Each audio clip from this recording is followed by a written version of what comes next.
నేను మీకు ఒక కథ చెప్తాను. ఒక గుడిలోని బృందావనంలోని ఒక ఉడ్చేవాడు ఉన్నాడు.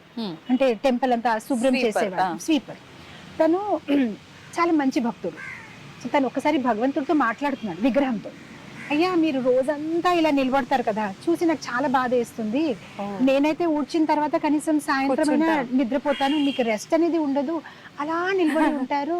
మీరేమనుకోకపోతే నేను మీకు ఏమైనా సాయం చేయవచ్చా? భగవంతుడు నువ్వెలా సాయం చేస్తా, నేను రోజంతా ఇక్కడ ఉండాలి కదా, భక్తులు వస్తారు ఏదో ఒకటి చెప్తుంటారంటే దాంట్లో ఏముంది, మీరు కొంతసేపు రెస్ట్ తీసుకుంటే నేను నిలబడతాను మీ ప్లేస్ లో అని.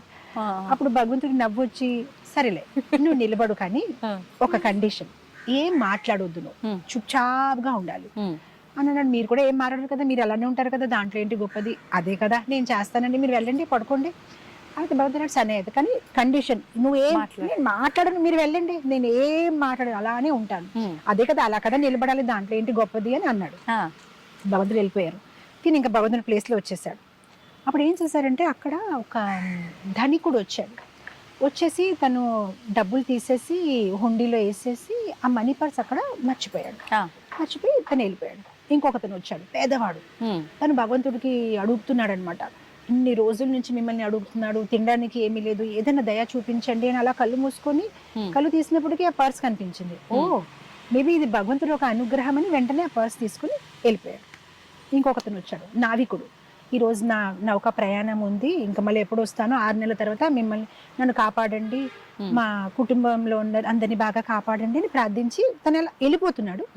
ఆ లోపల ఏంటంటే ఆ ధనవంతుడు చూస్తే పర్స్ లేదని ఎవరో తీసుకున్నారని అనుకొని పోలీస్ స్టేషన్కి వెళ్ళాడు. తీసుకుని రండి మనం ఇచ్చేసుకుందాము, ఎవరు నా పర్స్ తీసుకున్నారంటే ఆ లోపల గుడిలో ఎవ్వరు లేరు, ఇతనే ఉన్నాడు, నావికుడు ప్రార్థిస్తున్నాడు. వెంటనే ధనవంతుడు ఏం చేశాడు, పోలీస్కి ఇతనే తీసుకుని ఉంటాడు, ఎవరు లేరు, తను చెక్ చేయండి. మొత్తం అంతా చెక్ చేశారు, పర్స్ లేదు. తను అంటున్నాడు, లేదు నేను ఒప్పుకొని, ఇతనే తీసుకొని ఉంటాడు. సో మొత్తం మీద ఏంటంటే ఈ పోలీస్ ఇంకా తన్ని అరెస్ట్ చేసి తీసుకెళ్ళిపోతాడు. ఇప్పుడు మన డూప్లికేట్ భగవంతుడు ఏదైతే ఉన్నాడో తను అన్ని చూస్తున్నాడు, కానీ చెప్దామంటే భగవంతుడు అన్నారు కదా ఏం మాట్లాడొద్దు. చివరికి ఇంకా ఊరుకోలేక ఆగండి, తను ఏం చేయలేదు, తను ఏం తీసుకోలేదు, ఆ పేదవాడు ఎవరైతే ఆ టెంపుల్ బయట గుడిసెలో ఉంటున్నాడు తనే తీసుకున్నానని చెప్పేశాడు. చెప్పేస్తే తిని వదిలేసి తను అరెస్ట్ చేశారు. ఇంకంతా అయిపోయింది. రాత్రి భగవంతుడు వచ్చాడు. వచ్చినప్పటికి ఎలా గడిపింది ఈ రోజు అంటే, చాలా బాగుంది, అసలు నేను చాలా హెల్ప్ చేశాను, చాలా మందికి న్యాయం చేశాను, నేను నీకు చెప్పాను కదా అసలు నువ్వు మాట్లాడొద్దంటే, అరే మీరు వినండి ఫస్ట్, నేను ఏం చేశాను, ఎంత గొప్ప పని చేశాను, మొత్తం స్టోరీ చెప్పాను. అప్పుడు భగవంతుడు ఇలా తల పట్టుకుని కూర్చుని, ఏ మంచిగానే చేశాను కదంటే, అయ్యో బాబు నీకు నా ప్రణాళిక తెలియదు, ఆ ధనవంతుడికి ఈరోజు రాత్రి హార్ట్ అటాక్ వస్తుంది, తను ఇప్పటి వరకు ఏ మంచి కార్యం చెయ్యలేదు, కావాలని తనకి ఎలా తను మర్చిపోయాడు కదా, అజ్ఞాత సుకృతి, ఆ పేదవాడు తన డబ్బులు తీసుకుని వెళ్ళిపోయి వాడితే తనకు ఒక సుకృతి వస్తుంది, తనకు ఒక మంచి కర్మ వస్తుందని ఏర్పాటు చేశాను, కనీసం పైకి వెళ్ళినప్పటికీ తనకు ఒక అవకాశం ఇస్తారు, మంచి పని చేస్తారు, నువ్వు ఆ అవకాశాన్ని తీసేసుకున్నావు. ఆ పేదవాడు ఉన్నాడా, తన ఆకలితో అలమడుతున్నారు వాళ్ళ ఫ్యామిలీ అంతా, ఈ రోజు వాళ్ళకి ప్రసాదం అందించకపోతే వాళ్ళు చనిపోతారు, అంత ప్రార్థించారు కదా, దానికి అందించాలని నేను అనుకున్నాను, అందుకోసం ఏర్పాటు చేశాను. అదంతా బాగానే ఉంది, కానీ మరి పాపం నావికుడు తను ఏం తప్పు చేయలేదు కదా. నావికుడు ఏ నౌకలో అయితే ఈరోజు వెళ్తున్నాడో ఆ నౌక మునిగిపోతుంది అనమాట, అందుకోసం నేను కావాలని ఇది చేశాను, తన రాత్రి అంతా జైల్లో ఉండిపోతే ఆ నౌక తన్ని వదిలేసి వెళ్ళిపోతుంది కదా, షిప్ తన జీవితాన్ని కాపాడదామని నేను ఆ ప్రణాళిక వేశాను. అప్పుడు తను అనుకున్నాడు, భగవంతుడు ఇంత ప్రణాళిక ఉంటాయా మీకు?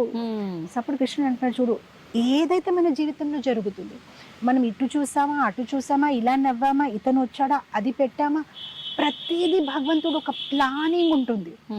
ఈ నిమిషం అది మనకి ఇదేంటి ఇలా జరిగిందని అనిపించనిపిస్తుంది, దాని వెనక ఏంటి స్టోరీ మనకి తెలియదు. ఈవెన్ భగవంతుడు సమ్టైమ్స్ వి ఫీల్ ఇతను చాలా మంచివాడు, తనకెందుకు చెడు జరుగుతుంది, మనకి తెలియదు ఆ చెడు వెనక కూడా భగవంతుడు ఒక ప్రణాళిక ఎలా ఉంది. ఆ నిమిషం మనకు అది చెడు అవుతుందని అనిపించవచ్చు, మేబీ దానిలో ఏదైనా గుణపాఠం ఉంది, మేబీ భగవంతుడు ఒక ప్రణాళిక ఉంది. ఒక చిన్న